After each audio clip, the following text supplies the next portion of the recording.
So, over a decade ago, I started this channel, Geography Now, and the very first country episode I uploaded was Afghanistan, because, I was going alphabetically down the list of UN countries. Afghanistan was the first one. And the episode was actually really well received. Like, the comments were generally very positive. People liked it. They started sharing it. I started getting a lot more subscribers. It was a great start to the show. It wasn't until the second episode, Albania, that I realized this job was going to be a lot more complicated than I thought it was going to be. Why? Shortly after I uploaded, I realized the comment section started blowing up. People were arguing and responding to the other comments everywhere. It was crazy. It was chaos. And this was just my second episode. And I was just thinking to myself, like, what is going on? I just wanted to make a fun little video about Albania and talk about like the culture and the landscape and the resources and the people. And like, what, did I do something wrong? And that's when I realized all the comments were about one thing and one thing only. Because in the video, I briefly mentioned in passing one little word that opened up a Pandora's box of comment warriors. That word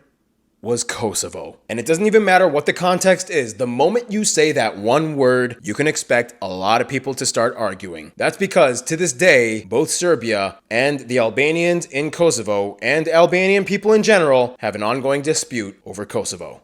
So whose is it? Serbia's or Albania's? Let's have a geography talk.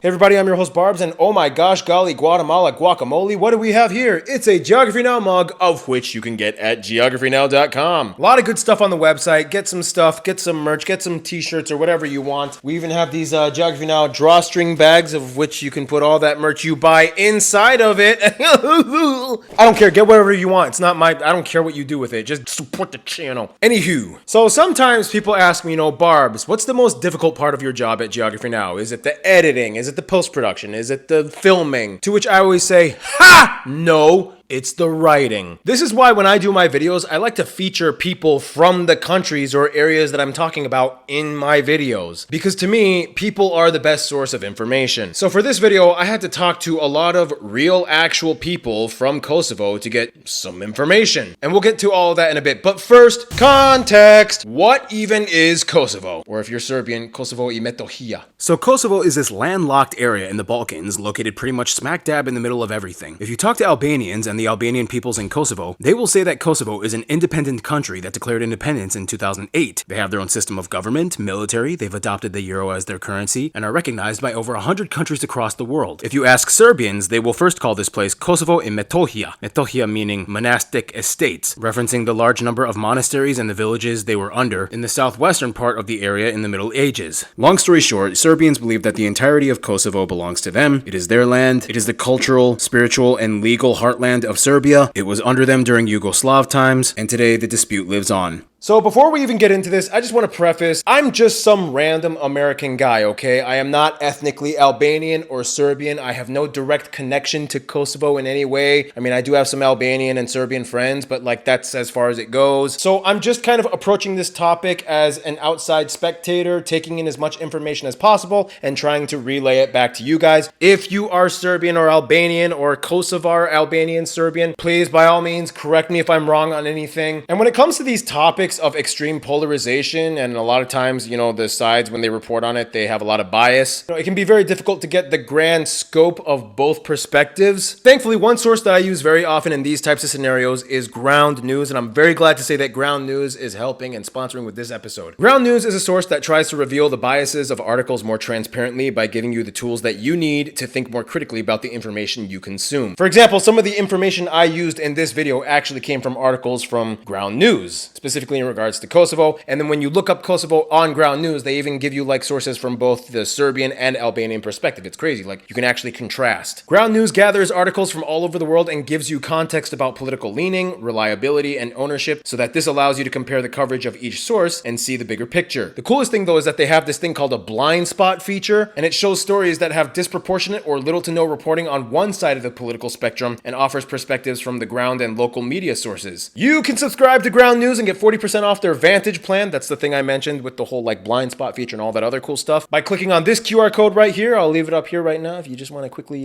take a picture of it. Or you can go to my link at ground.news/geography and get 40% off the Vantage plan. Whatever works best for you. Thank you, Ground News. You guys are awesome. So, okay, now with all of that being done and said, what is the deal with this Kosovo place? Now, here's what I could do. I could just sit here and lecture you with boring historical facts and blah, blah, blah, blah, blah. Or I could take all the information I've learned and illustrate this whole debate with a crappy back and forth skit of me talking to myself playing both sides of the debate in a made-up fast food restaurant setting. So let's do that instead. Welcome to generic Balkan fast food establishment. Can I take your order? You. Oh, hey. Sorry, I was here first. Oh, no, I was here first. No, like, literally, according to ancient Greek historian Hecataeus of Miletos in the 6th century BC, my ancestors, the Illyrians, were here first of the Dardanian subgroup. Oh, this again. Seriously, you're gonna bring up that whole Illyrian theory again? Yeah, I am. Okay, so your dissension from the Illyrians is possible, but still an inconclusive claim. We barely know anything about them, and you can't cross-reference things like their language or customs to yours for evidence. Well, we obviously had to come from something, as we were a language isolate branch of the Indo-European family, and it only makes sense that we came from the same people that historically came from here, whereas you migrated in the 6th century AD.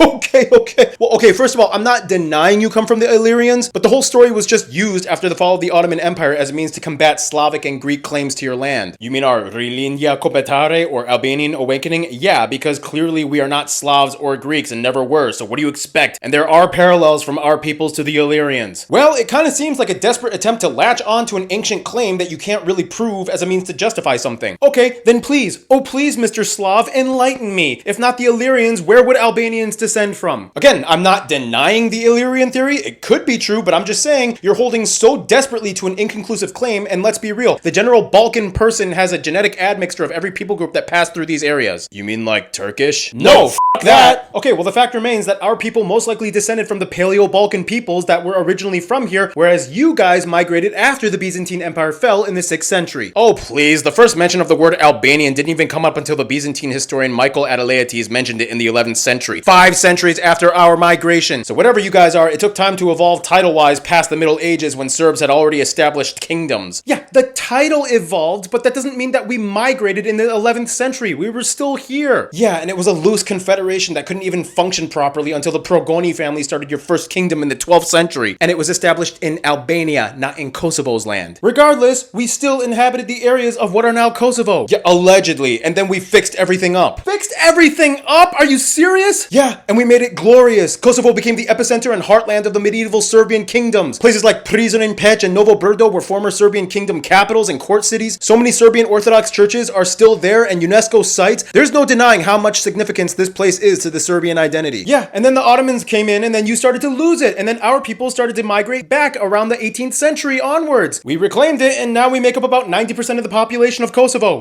Yeah, only because you took advantage of the situation, sold out to the Ottomans, bootlicking and mostly converting to Islam, when you used to be mostly Catholic and Orthodox like the rest of the South Slavs. The only good Albanian being Skanderbeg, who, even though he was Catholic, at least fought against the Ottomans. Excuse me, bootlicking? We kept revolting against the Ottomans even after many converted to Islam. Like back in the 1830s, many of our beys and pashas led revolts. We even had the leagues of Prizren and Peha. Oh yeah, the 1800s, near the end of the Ottoman years. It took you that long to stand for yourselves while we fought the Battle of Kosovo like 5 centuries prior. Yeah, and what were you doing during the Ottoman times? Leaving Kosovo from Ottoman pressure, abandoning your precious medieval heartland. So we came in and started populating it. If we lost it to your Slavic migration takeover, then you lost it and our Albanian migration took over. Yeah, again, only because of the Ottoman stuff. After they fell, we came back and reclaimed the areas. Oh my You're talking about the Yugoslav stuff. Yeah, the Yugoslav stuff. It was rightfully reclaimed even though you guys became the majority of the population. We had to take back what was ours. Yours? How can you say that when we had to come in and be custodians to your supposed medieval heartland for centuries? Again, only because of the Ottoman times. And just because you populate a place doesn't mean it's yours. Besides, we still made up about a quarter of the population prior to the NATO bombings, which by the way went against international law. And thank God they happened because they were necessary and life-saving. You guys treated us like when we were under Yugoslavia, even deporting many of us to Turkey for some reason. At least Tito gave us a degree of autonomy, but then Milosevic took that away in 1989, when all we wanted was equal republic status within Yugoslavia. You started closing Albanian language institutions, firing Albanian public workers, all to the point where we had to form our own LDK society. Oh please, you were not seeking republic status. You were trying to violate Yugoslav law with violent secessionism, as evidenced by the attacks of the KLA against Serbs. You were violently attacking and displacing them. You desecrate our medieval medieval Orthodox churches that were there for centuries. We had to protect our own people from you. You didn't want to cooperate with us. You hated us. So we had to enforce our internally recognized domain just like any country would do. Yeah, you lost that internationally recognized claim when Milosevic went too far and started re-subjugating us. He could have just negotiated and given us republic status, but you never allow Albanians to have equal standing with the rest of the Yugoslav peoples. So we decided to practice Article 1 of the UN Charter and claim self-determination. Thank God NATO came in and attacked you. Yeah, and under UN Security Council Resolution 1244, you are still affirmed as a part of the Federal Republic of Yugoslavia, still listed as an autonomous province. And places under UN International Administration do not grant independence. You and your independence claim goes against the principle of territorial integrity enshrined under the UN Charter and the Helsinki Final Act. Huh! Federal Republic of Yugoslavia? And how long did that last for you, huh? Yeah, Montenegro was the last attached member and even they broke off in 2006. Nobody wants to be in Yugoslavia. The damage was done clearly as evidenced by its dissolution. You just have this obsessive desire to cling on to what you can't hold on to. And just at the end of the day, just admit it. You just don't like the fact that we are Albanians and we make up the majority of Kosovo now. And I mean, what do you expect at this point? Do you seriously think that there will be any reconciliation and we'll just be like, okay, Serbia, let's have you control us again? Already over 100 countries recognize us. You failed. It's time to understand that. Not even all of your precious NATO allies recognize you as a country like Spain or Greece or Romania. Plus, recently, some of your recognizers have withdrawn their recognition like Madagascar and Papua New Guinea. And what do you expect us to do? Just let go of something that is not only historically and culturally and legally ours just because you claim an unsubstantiated Illyrian connection and your NATO friends illegally came in and intervened? I swear, you are nothing without NATO. And that doesn't even affirm anything. Just like in the Ottoman times, instead of actually putting up a fight for yourself, you just side with the big guys long enough until they show favor and give you what you want. You never really stood for anything. You're just a coward opportunist. You're not a country. You're just NATO's little crying who can barely do anything without them. Oh, off, you pathetic, peaked in the 60s Yugoslav Tito wet dreaming wannabe who can't accept the fact that they can't hold on to anything because you can barely even manage your own country. And off, you pathetic, opportunistic, weak-minded history snatchers that have always been a destructive thorn in our side since the Ottoman times when they made you their little bitch. You don't deserve the land that we built and made beautiful. We almost kind of got along before, but it's too late. You've made your actions and there's no going back. And you've made your actions and there's no going back. Okay, you guys gonna order anything or not? Okay, there's a line forming behind you. Yeah, just give me a shot of rakia. This changes nothing.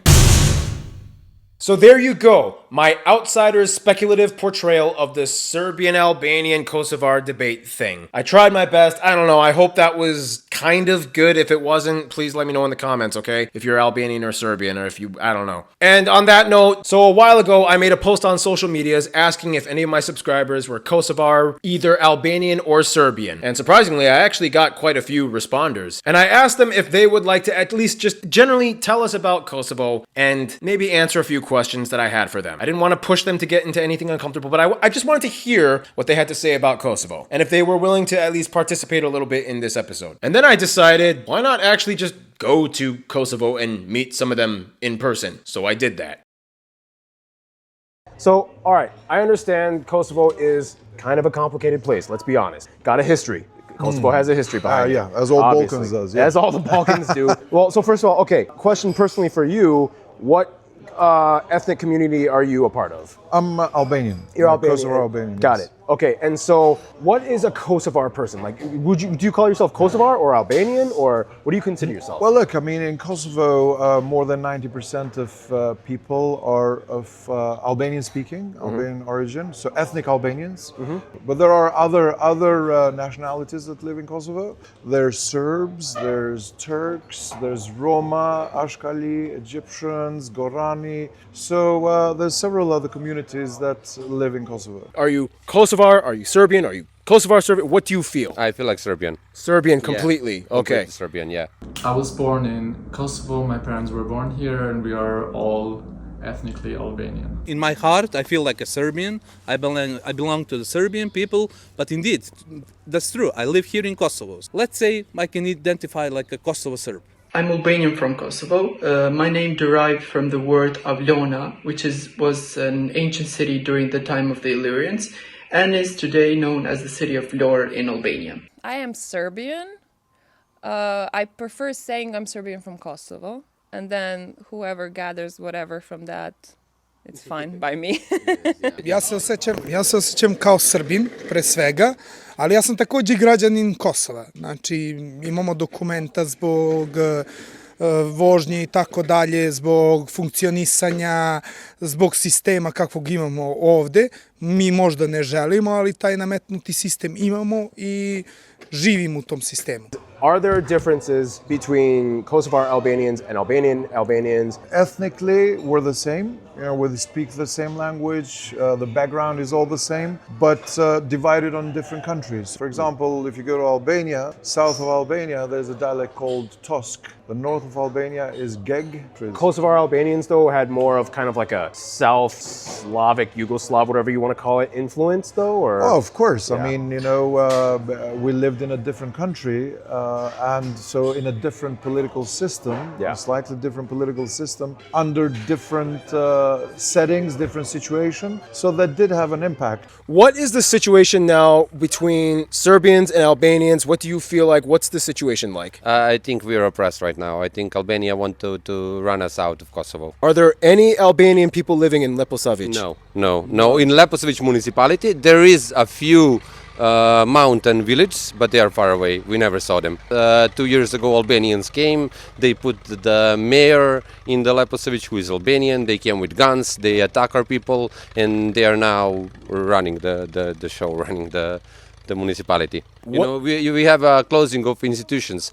They close sports institutions. They even canceled the dinner. Dinner is the currency that is here from 11th century, I think. It's been in Kosovo, and it's made in Kosovo, and now it's forbidden in Kosovo. Forbidden in Kosovo by Kosovo government. I can go to Serbia to pick up dinners and then spend it here. They don't let you in the banks. Yeah, they don't let me in the banks. You like living here, though, right? Yeah, I like living here. You like Yeah, living here, this yeah. is my country. Yeah. On the whole globe, this is my country. I don't have any other country. It's just complicated. It's complicated. It's really complicated. So I find that Kosovar people are this perfect balance of history, present, and future. And some of the nicest, kindest, most authentic people on earth are right here in Kosovo. What is the current situation right now with relations between Kosovo Serbs and Kosovo Albanians? What do you think? Well, I know that's a big question. It's a big question. We need really to work on it. So basically, let's lay the foundation for economic cooperation or whatever. So, but to give a precise answer on your questions, unfortunately, still we are on really on the opposite side, like a bipolar situation in the fields. Serbia recognizes Kosovo as an autonomous region, but not as an independent state. Through agreements, it accepts license plates and travel documents for the free movement of the people. We used to learn Serbian in the Yugoslav era. However, now with our curriculum, we do not learn Serbian language in our school. However, other communities such as the Serbians, Bosniaks, and Turkish communities can learn their native language in their own school. And this is a right protected by the Constitution. I have had the chance to visit the northern part of Mitrovica, which is predominantly inhabited by Serbs, only once, and everything seemed normal, with people living in harmony and without tension. Still, I believe that people from both communities generally want to live in peace with one another. However, politics is a factor that negatively influences this. Do you think there could ever be unity, Serbian, Albanian, Kosovo? Yes, I think, because we don't have a good standard now.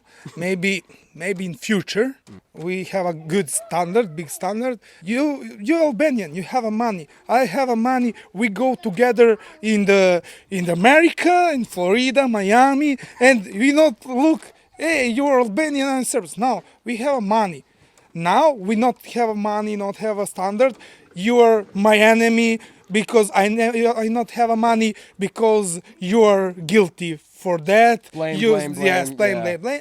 In Balkan, it is Balkan's problem. So money can help.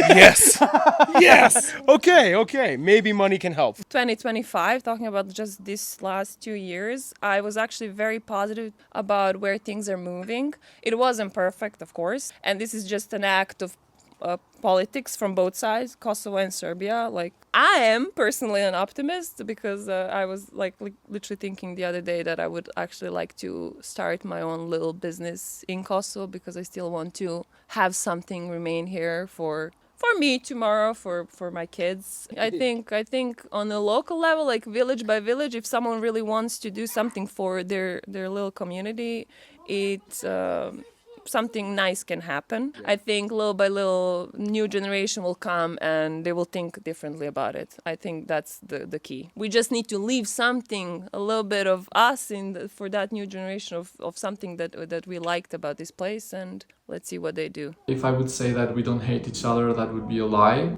But I think there are some people willing to forget everything that has been going on in the past and that it's happening now, and some people want to ignore that and just like move on, which it's a nice thing to do. But I think it's an ongoing conflict. It's not that the war has happened in the past and that it has ended and that now we are peacefully living together. It doesn't go like that, sadly. What do you think the future of Kosovo looks like? I think it is so bright and so strong because, as I said, Kosovar people are rooted in tradition and have strong values, ethics, and morals. So having that sort of a root system, you can only have exponential and very healthy growth. So the future of Kosovo is very bright. So there you go. Thank you to all the Kosovar people that participated. And by the way, that guy Perperim and Kristal, that guy's actually the mayor of Pristina, and that's his wife. It's crazy. And thank you to my buddy Joseph, aka 1 in a Million Maximilian, the wrestler. Yeah, he's my buddy. He's one of my favorite wrestlers. He was the one who got me in contact with Perperim and Kristal. He's a old family friend. You really are 1 in a million, Maximilian. I love going to your wrestling matches, man. You're the best. So anywho, fun fact, when I was in Mitrovica, I actually got arrested and sent to a police station, but that's a story I'm going to save for Patreon. If you want, feel free to join my Patreon. I never promote my Patreon. I really need to. Man, Patreon.com/geography now. And anyway, to conclude everything, look, I'm not claiming to speak authoritatively on anything in regards to the whole Kosovo dispute thing. I'm in no position to make definitive statements or claims. Ultimately, no matter how convicted I or you may be on the whole matter, it's like really the only people that can speak about Kosovo are the people that are either in Kosovo or have direct ties to Kosovo. At the end of the day, though, whether you believe Kosovo is Albanian or Serbian or whether it should be its own entity or whatever thing you believe, one thing everybody can agree on is that Kosovo definitely is Balkan. Hope you enjoyed this one. Stay cool, stay tuned. Oh, and subscribe. Jeez, I always forget to say that. Subscribe!